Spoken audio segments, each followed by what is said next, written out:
my channel. I'm Karen Ahmed. Today we're making a lemon and ginger cheesecake, and it's going to be topped with fresh blackberries and it's going to be drizzled with a delicious coulis.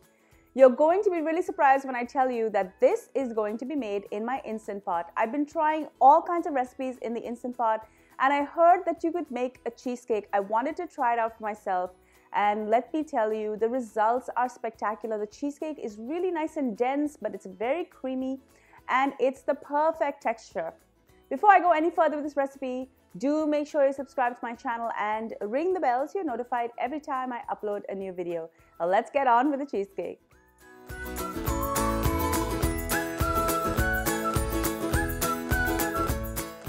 Let's start at the crust. To make this special, I'm using a combination of graham crackers and ginger snaps. This is a half cup of each and it's been finely crushed, but if you have some chunks in it, that's okay too. I love crystallized ginger, and I'm going to add 1 teaspoon of tiny small chunks into the crumbs.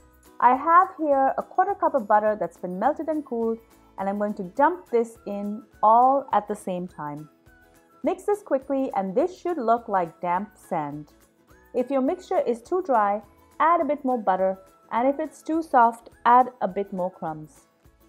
I found a cake pan with a removable bottom in my basement. This is my mom's old pan, and it is 18 centimeters, and that's about 7 inches. This is perfect for my Instant Pot. You don't have to, but I like to line the bottom and use 2 strips of paper for the sides. Parchment paper tends to pull away from the sides of the pan.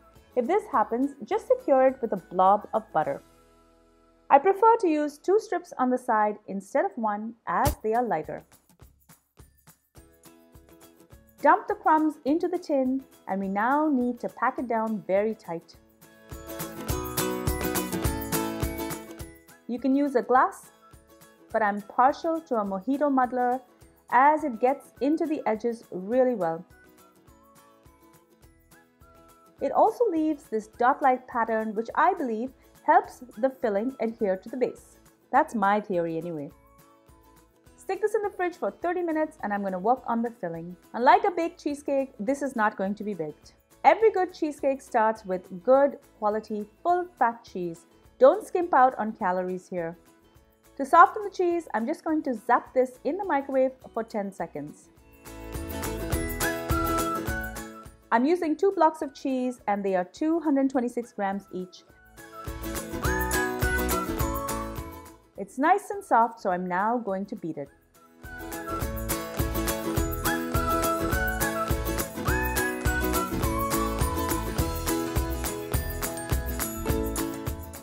Next, I'm going to add 3/4 of a cup of sugar, and I'm going to beat that in.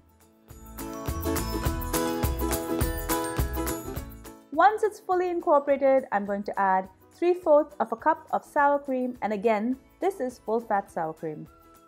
I have some delicious vanilla bean paste that I found in a specialty store, so I'm going to add this. You can also use the seeds from a vanilla bean or vanilla essence. Add 2 tablespoons of all-purpose flour.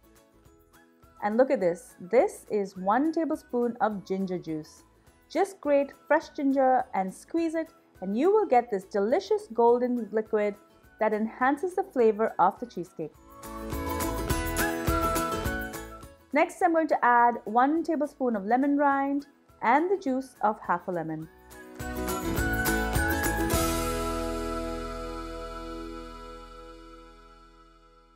Pour in 150 ml of heavy whipping cream. Be sure to scrape the edges so everything is incorporated. When I add the eggs, I don't want to overbeat the batter. Finally, I'm going to add 2 room temperature eggs, and I'm going to add them 1 by 1, and I'm just going to beat it just enough till you don't see yellow streaks. 1 more scrape, and it's ready to get poured on top of the chilled crust. Give it a tap just to let out any air bubbles. Now place your cake pan over a trivet that came in your Instant Pot. To absorb the excess moisture, I'm going to place a doily or a kitchen towel over the pan, and I'm just going to place a knife over it to weigh it down. You can also use a silicone lid, but I do like the idea of adding paper or tissue so the steam can pass through. Add 1 cup of water to your Instant Pot and place the trivet and the cake in very carefully. Close this to make sure you're in sealing mode and select pressure cooker or manual and set this for 30 minutes.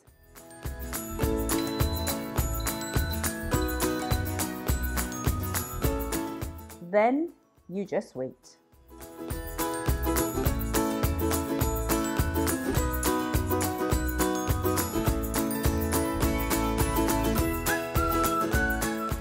When this is ready, I'm going to cover the steam that's trying to escape with a towel so it doesn't ruin my camera. And I'm going to allow this cheesecake to naturally release. The cheesecake batter is very delicate and I don't want to force the steam out and have it crack on me.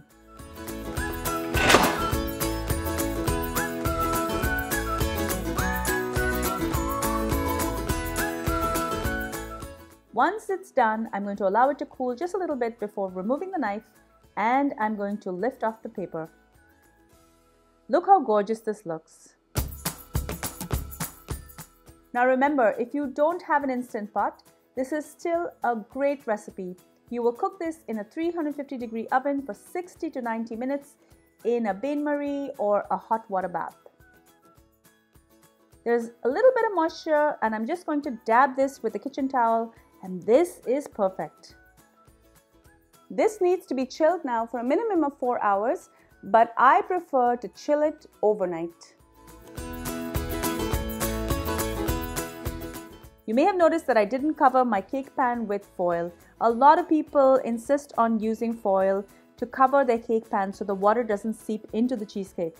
This is probably a really good idea if you're using a spring foam pan. The very first time I made this cheesecake, I forgot to add any foil and it didn't affect my cheesecake at all. So I've continued to make this cheesecake without the foil. But if you prefer to use the foil, you can do that as well.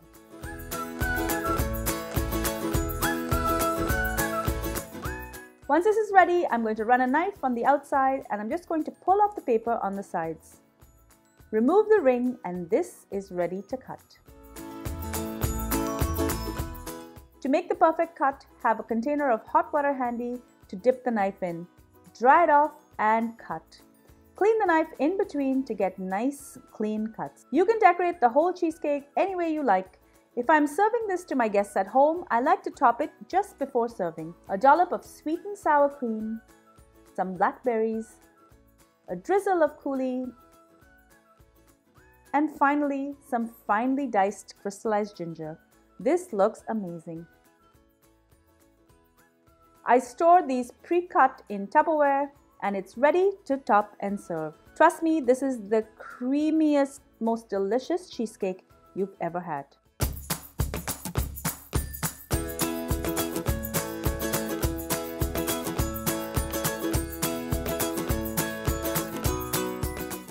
Thank you so much for joining me on Kravings Food Adventures. I really hope you enjoyed this delicious recipe.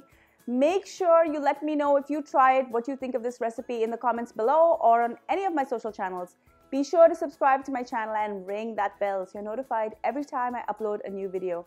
And be sure to follow me on all of my social channels. I upload a ton of behind the scenes footage there, as well as I interact, ask you questions, ask you what you would like to see next. So make sure you're following me on Facebook, Instagram, Pinterest, and Twitter. Until I see you next time, take care and happy eating. Bye.